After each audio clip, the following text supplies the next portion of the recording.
Good morning, Bulldogs.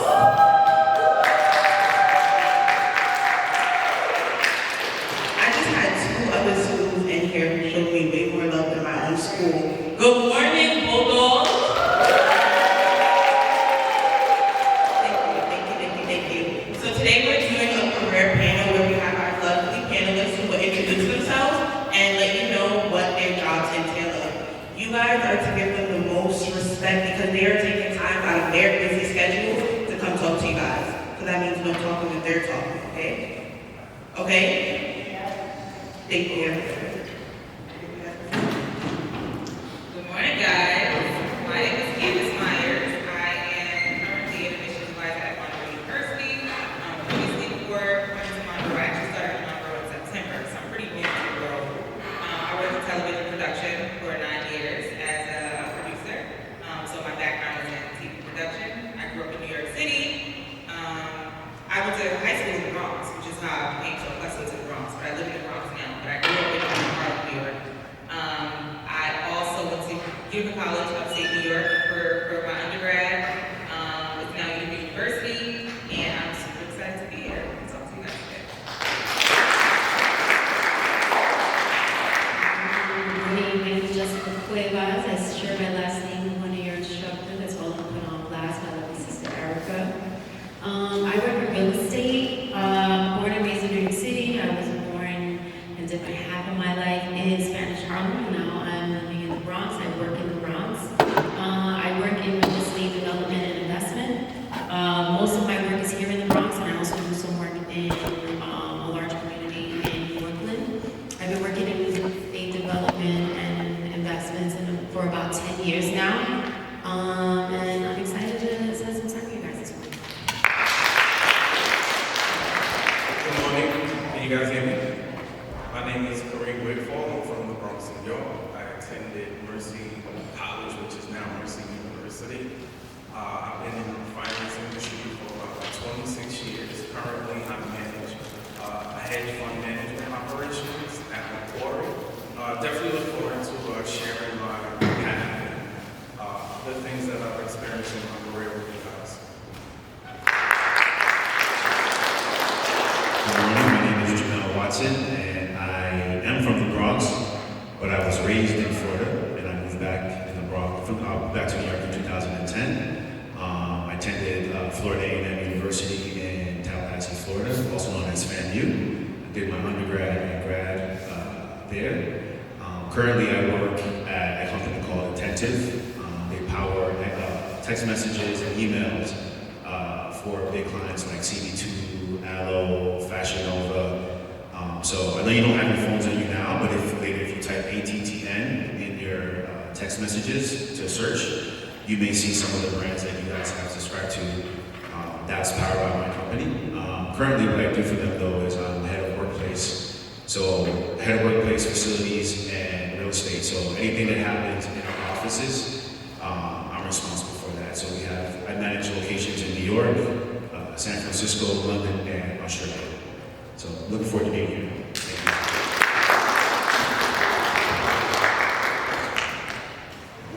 Thank you. Those that don't know me, I'm Mr. Harris. Y'all call me Rich Harris. I am a private chef entrepreneur, born and raised in the Bronx. I attended undergrad at Western Carolina University. I received my master's from NYU Steinhardt, and I'm just happy to be here. Anything y'all want to know that y'all don't already know about me, and what was in my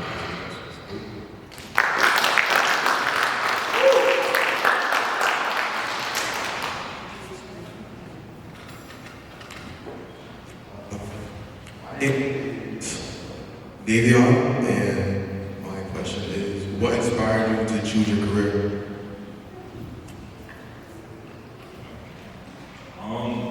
I chose my career out of necessity. I worked, prior to me being a teacher, I worked in healthcare, which was like in the financial district, so I was associate director of communications, so I did like a lot of graphic design projects, all like the something that I've seen for like certain other companies. I did that. But one in particular. And when I left, it was like, I knew I didn't want to 1800. All right, I'm gonna choose a path that honestly leads me to making my own path. And that was it.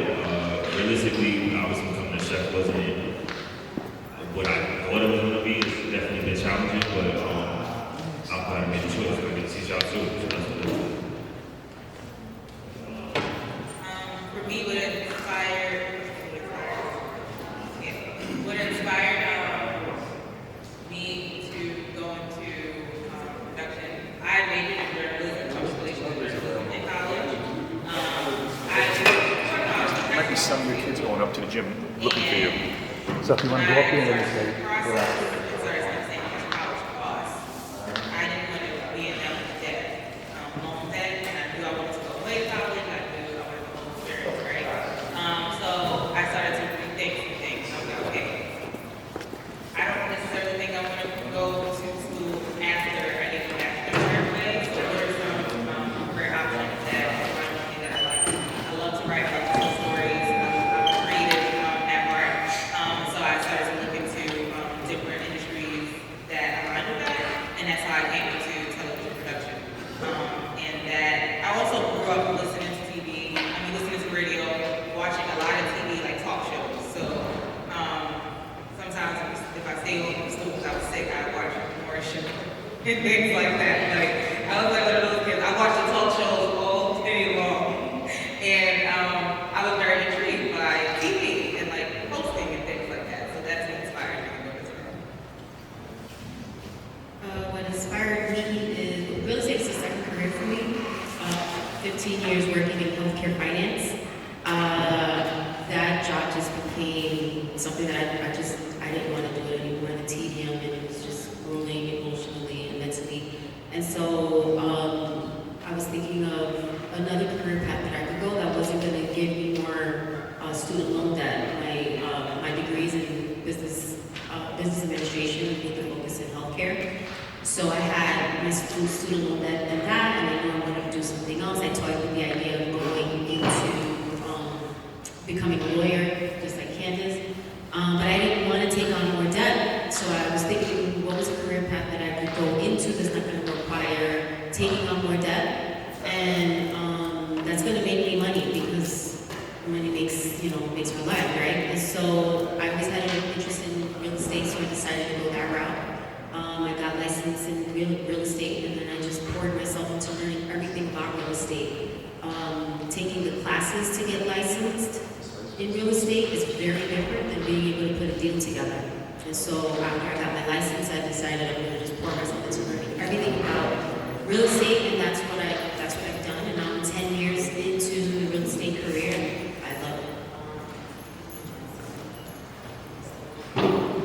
It gives me a chance to meet with a lot of different people and interact with people from different, paths in life. And that's really what I needed to change, and real estate gave me that opportunity. So I was actually inspired by a movie. I'm not sure if you guys have heard of this movie. It's called Wall Street with Michael Douglas. It came out in the 80s. But watching that movie, I was inspired because I wanted to learn investing. I wanted to learn who the movers and shakers are, how money is made, who makes the money, and what do they do with the money.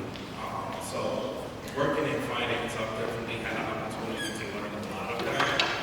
Meet a lot of people who, have you guys ever heard that Pursuit of Happiness? That movie? I actually met him, and it's a true story. Very powerful man. But in finance, you get to learn a lot because there's so many different parts of it. Real estate isn't part of finance. When you think about banking and loans and things like that, then you have investment, which is a very part of finance. And then you have, it's a ton of things you can do with finance. Administration. So I was able to touch a lot of different areas in finance just by watching that movie and learning about investing. I would trace my career back to my time in college. So I know you all are not in college yet, but when I was in school, they had something called work studies program, where the college will place you at different parts of the campus, and you can just like work at the minimum wage job just to make extra money. So my first year, I worked in the library and I hated that job. So I was like, look, don't send me back to the library. Give me something else. And then they sent me to the vice president's office of my college. That was my sophomore year in college. And I was an office administrator there.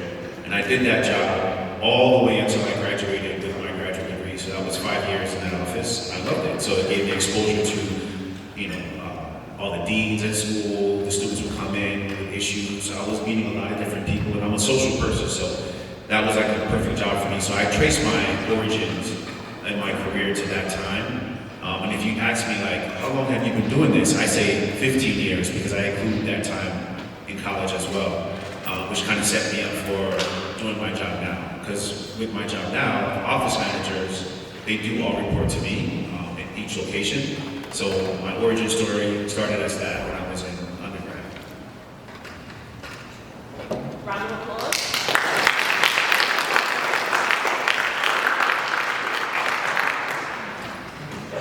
Hello, my name is Kevon, and the question I have is, what is challenges that you faces in your career, and how do you overcome them?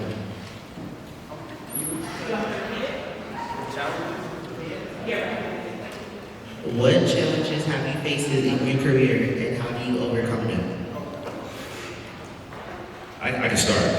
The challenges I faced in my career, I was just telling Kareem earlier today that, if you ask me what did you do today, I couldn't tell you. I'm busy though. I'm moving around, I'm meeting with people, but I can't tell you exactly what I'm doing all day because I'm just so busy. And I think the challenge for me is showing my value in what I'm doing, like the nuances of what I'm doing on a day-to-day to leadership. Because the people that come to the office see my value, they're happy in the spaces that I build. They come and they show up, and everyone's happy. But the leadership of my company, they are not located in New York. Our CEO lives in Chicago, and some of the leadership lives in Florida. So how do I show my value to the people that are above me, so that way they can see the nuances of my job? Because otherwise, they're just hearing about the office from other people, or when they show up once or twice a year. So for me, the challenges in my career is like taking time to stop, and just like really I guess document what I'm doing, and how do I relate that to the people above me. So. One of the challenges in my career is, as a manager, getting everyone to be on the same page of a shared objective. I know I'm not going to get, 100% out of everyone, but it's putting pieces together so that I can get 100% collectively so we can move forward. Another challenge is dealing with external stakeholders, which are people who invest, and having to explain to them why we're almost losing $1 billion. So having to deal with that communication is difficult because no one wants to hear about losing money.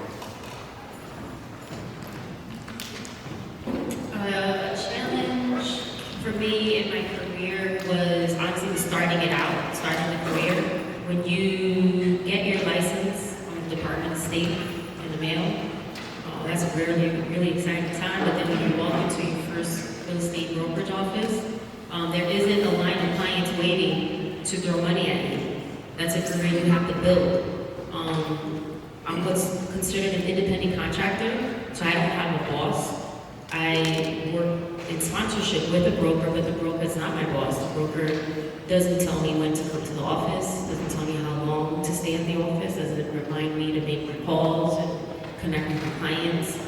And so that was a big challenge, was coming from a first career that I left at senior management where I was already kind of a mover and shaker in that industry, to come and be a rookie, a new person, a nobody in this career, and build it from the ground up.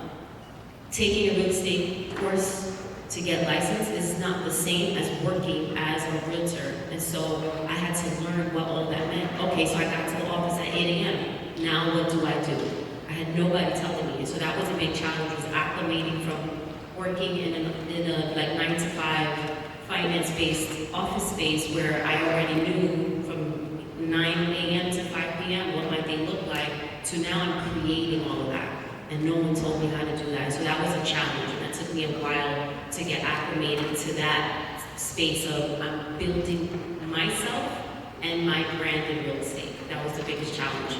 And the way I overcame it was I just threw myself in learning everything about it, everything I could read to personally develop myself for this role that I was going to be in, and to learn everything about real estate behind it. So I read everything I could read, I listened to podcasts, I attended conferences, and I really just became a student of real estate. And little by little, there isn't a magic pill, there isn't a secret sauce, there's not a specific thing that's going to skyrocket you to be the next Ryan Serhant selling Manhattan. I had to just build that little by little. And so that was a challenge that I overcame over time just by becoming who I wanted to be in that space.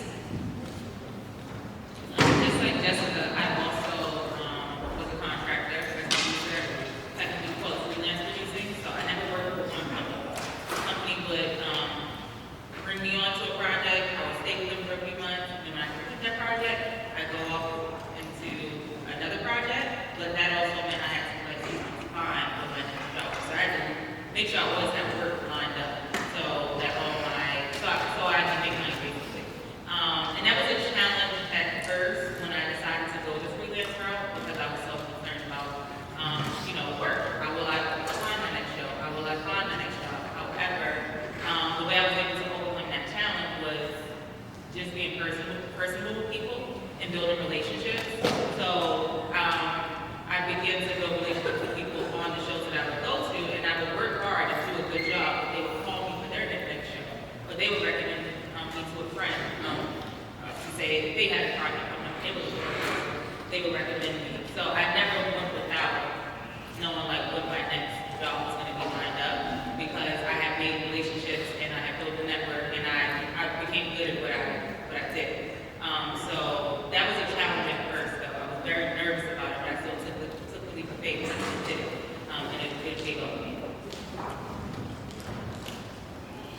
One of the biggest challenges being an entrepreneur is definitely staying consistent.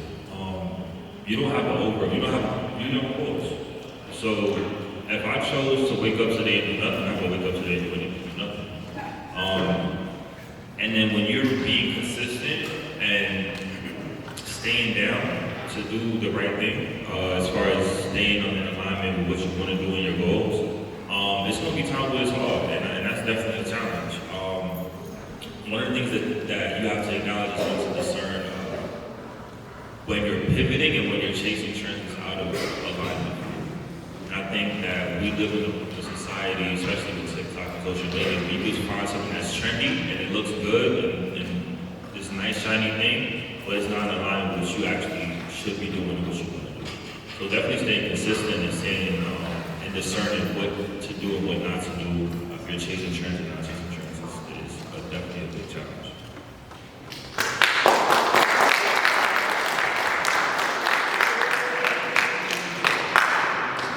So my name is Juan. My next question is, what skills are most important for someone in your career field? That's a really good question. For me, it's time management. Managing my time correctly. I think we could all relate. We know we have issues getting up in the morning. But the time you spend, especially as an entrepreneur, is important. That sending that email on time could mean the difference between you being broke and you earning $30K. If you kind of are lax with it and you don't use your time wisely, you can lose a lot of money. So definitely time management, especially even within the idea of just being a chef, that's important. Showing up on time and making sure that you're doing the right thing.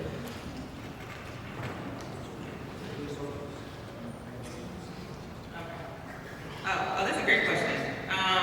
I think for someone in my field, so I now work in admissions at Monroe University, right? Monroe launched the entertainment media program. So I decided to pivot from being in the field of working in television to going to academia to helping students who have an interest in entertainment or any degree option, but students who are creatives, right? And I would say my flexible and being able to be well versed enough to say, okay, I'm going to leave what I know what I've been doing for 9 years and pursue a new industry. Completely different, even though, it's tied in a little bit, but completely different. I'm not producing anymore. I'm actually helping students get into college, apply to college, get the financial aid, etc.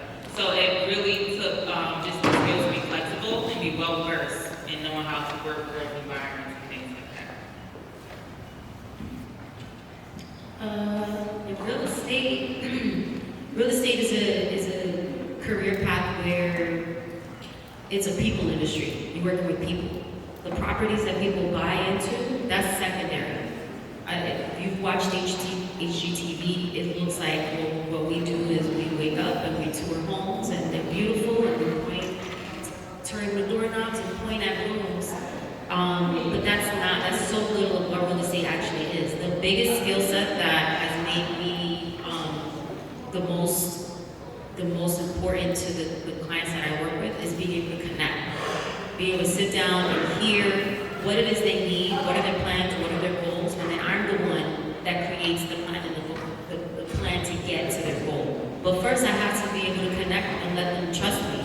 This is a huge asset. Most of the people that I work with, this is their first time buying a co-op, a condo, a house. Maybe they're buying a second house, but this is early on for them in real estate, so it's terrifying. There's people spending hundreds of thousands of dollars. And I'm the one that's telling them, pull the trigger, do it, get that mortgage, right? But first, I have to connect with them. I want to know, what is your dream? People could come to me and say, I want to buy a multi-family home. But when I sit with them and I really talk with them, I realize, let's not do it multi-family. Let's go with condo instead, and here's why. But in order for me to help them pivot and get a more attainable goal, I have to first connect with them and get them to understand that I really do want what's best for you, and we can get to that multi-family home.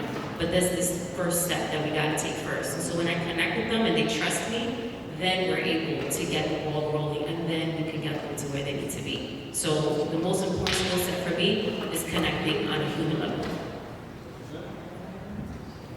So in my career field, there's two pieces. There's the technical, where you have to know Excel, you have to know generative AI, you have to know math skills, because you're dealing with finance and money and modeling and everything. And then there's the soft skills, which are just as important, like relationship management. We deal with a lot of ultra high net worth clients that we're selling our products to. We want to make sure that they're taken care of and that they come back to us to invest more. There's communication, knowing what to say, how to say it, when to say it. That's important. And then also empathy. Empathy for your coworkers, empathy for the people that work under you, empathy for even your investors. We want to make sure that everyone's happy, and we want to make sure that we're satisfying the purpose of what they're coming to us for. I'm just going to repeat a lot of what the panel has said, but yeah, definitely for my career, you need to be able to pivot. You need to be able to multitask and have time management as well. So there's a lot of times, there's a lot of things going on all at once. This employee needs a mouse, this employee's computer doesn't work. And you just have to be able to pivot, be able to do more than one thing at one time. And I would echo what Kareem said. So my role is a function of HR. So my team is considered HR professionals. So you have to have some empathy for employees. I always tell my employees that, they're like mini therapists, because employees come to us and they say, they have issues with their kids or their first date that they went on over the weekend, or like they had a fight with their friend, and like we have to like kind of sit there and listen to them and talk through their issues. So like you have to have that empathy. But I also expect my team to be self-motivated and proactive. And there's a level of autonomy in the role as well. So I manage people that are not in New York. They're in Australia, they're in London, they're in San Francisco. So they have to be able to be self-motivated to see things that need to get done and just do it without me telling them. Because I'm not there to tell them to do things. So definitely, yeah, that's the soft skills and the hard skills that you need to be successful in my career.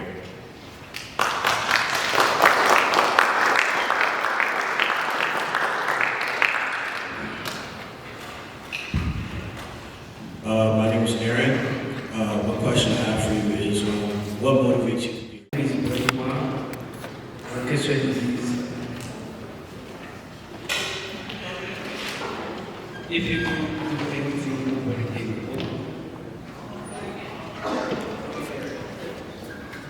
if you could do anything over again, what would it be?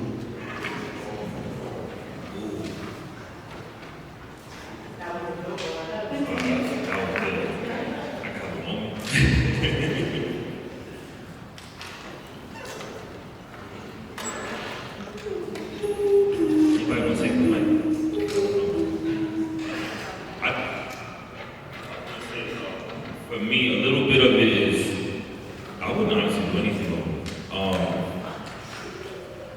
The journey of all the stuff you go through is what makes you you right now. And I love who I am right now. So I wouldn't do anything over. It's just like, when it's a low point, that's when that low point is gonna hurt. But you gotta take your lumps. We from the Bronx, bro. Like, it's one of those things where it's like, life is gonna beat you up, but you learn from that. You learn to get your scars, get your war wounds, and then you move on. And like I said, I think I would have been the best of me. That was a great answer. For me, early in my career, I wish I would have left certain situations or experiences earlier and do my work to know that I could walk away. So if I could change anything, it would just be that. I would have wished I learned that a little bit earlier. But it's all a part of the growing process, right? The evolution process. Because once you finally learn it, you can walk into your work situations, with boundaries set, knowing what you're gonna accept and not accept, or knowing when you're gonna walk away if something doesn't go good. So for me, it would just be like walking away a little bit early in certain scenarios. I think so. Those are really great answers, and so I wish you guys would really commit that to memory.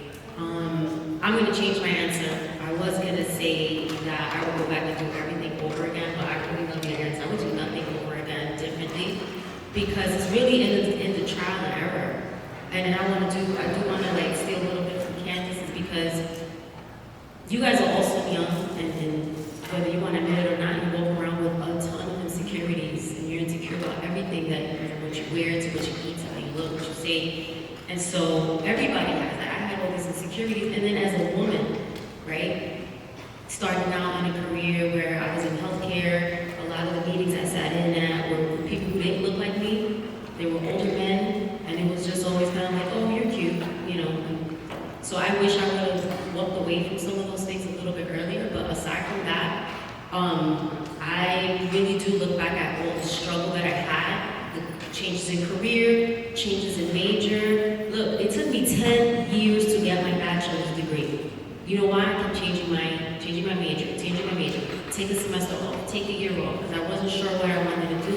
And I look back and I was gonna say I would do everything, but I wouldn't. I would do all of it because all of those things built me to who I am and where I am today. All of those being in the dirt, crying because things didn't work out, things that didn't work out for a reason, and I have a wonderful life now.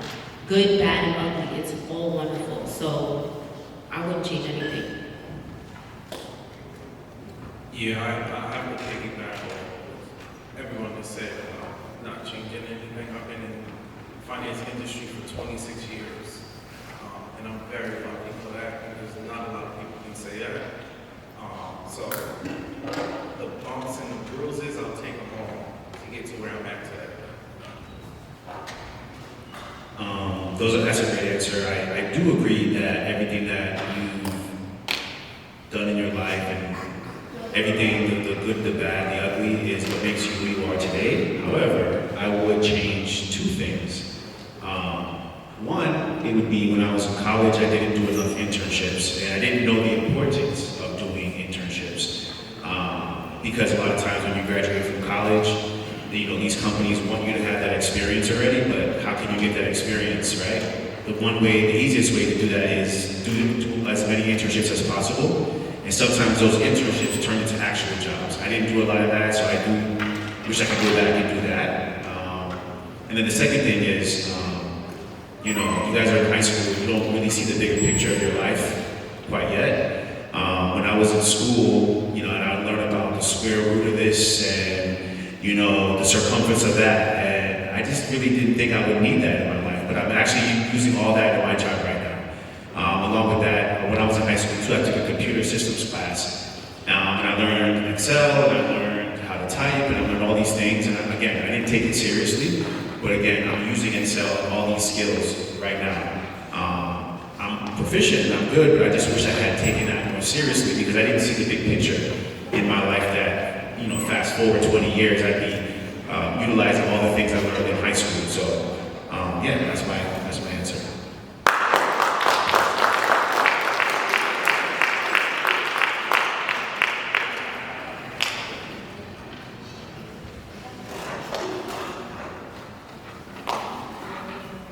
My name is Megan. I'm at Maxwell. Advice would you give to a high school student that is interested in learning?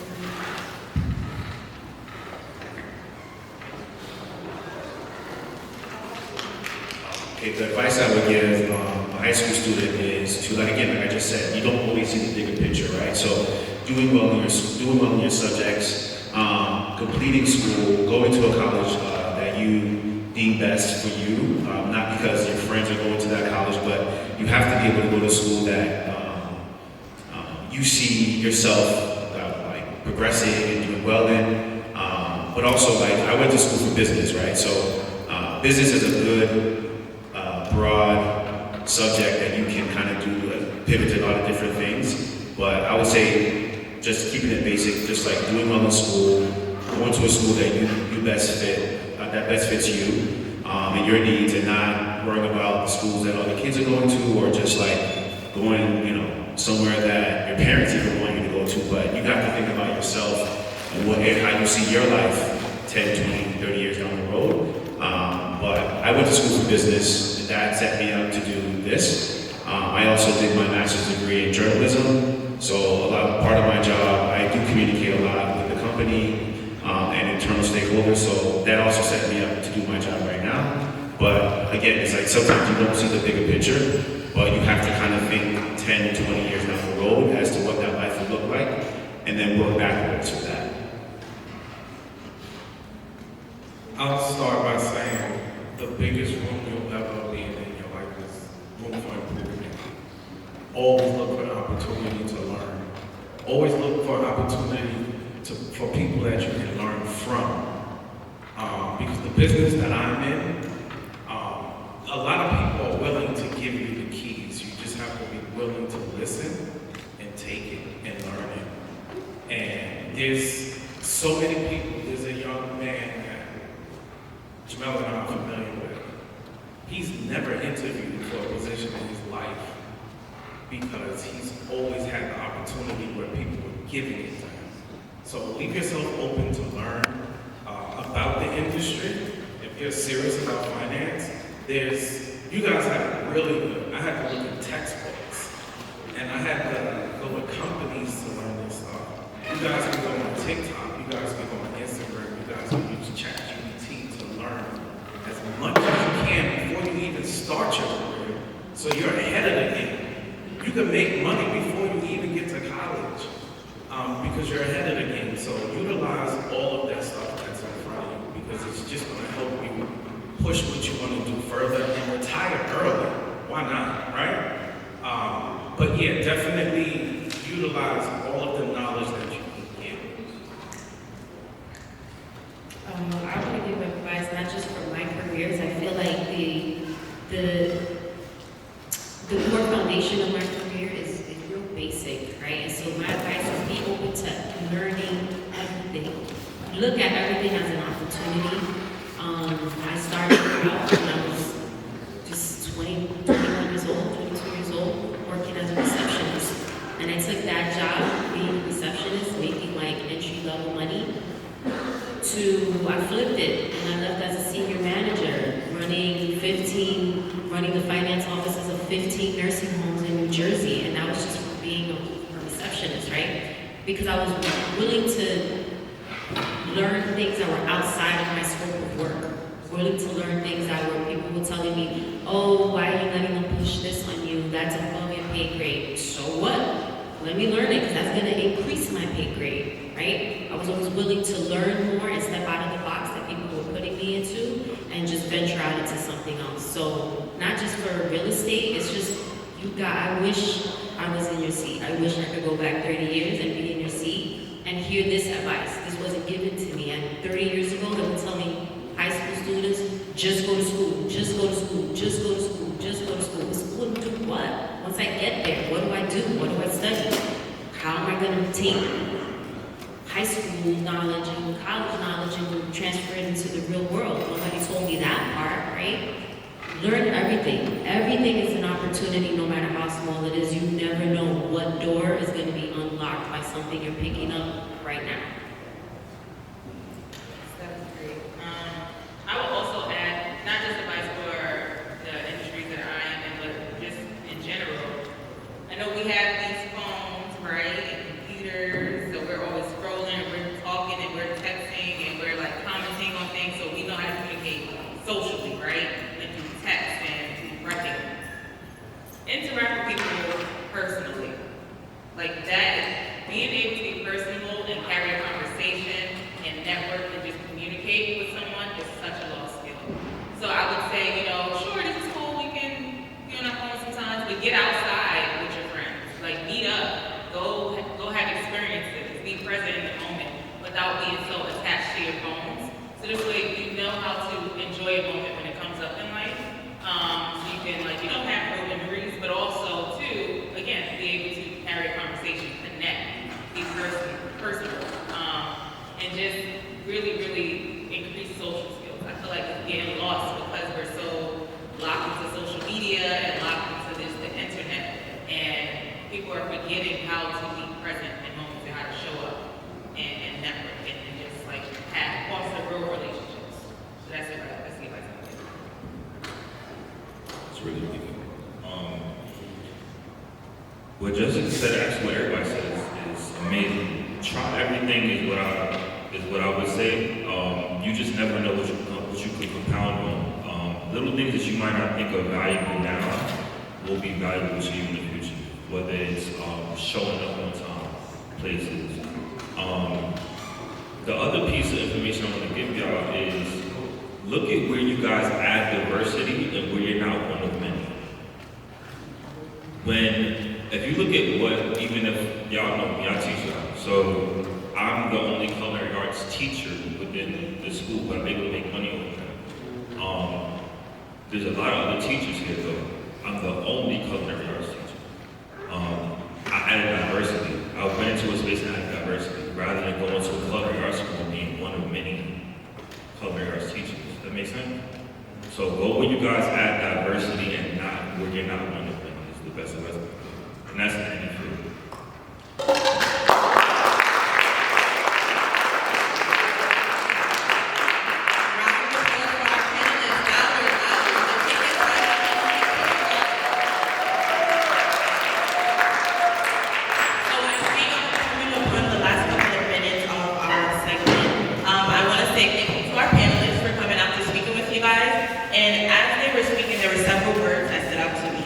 Commitment, consistency, positive attitude, goals, and using your resources, aka networking.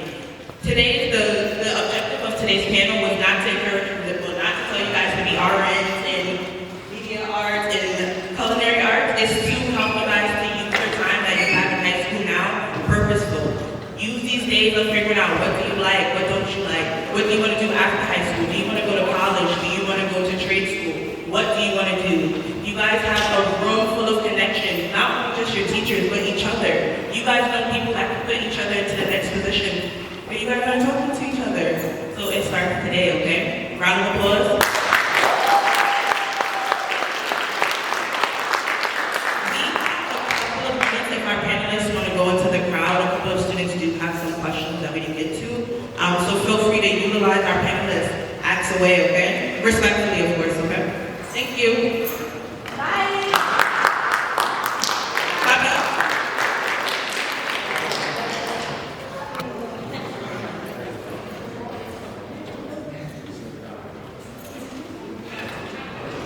We don't have no minutes. But if you have any questions, come ask me and I will definitely deliver the information to our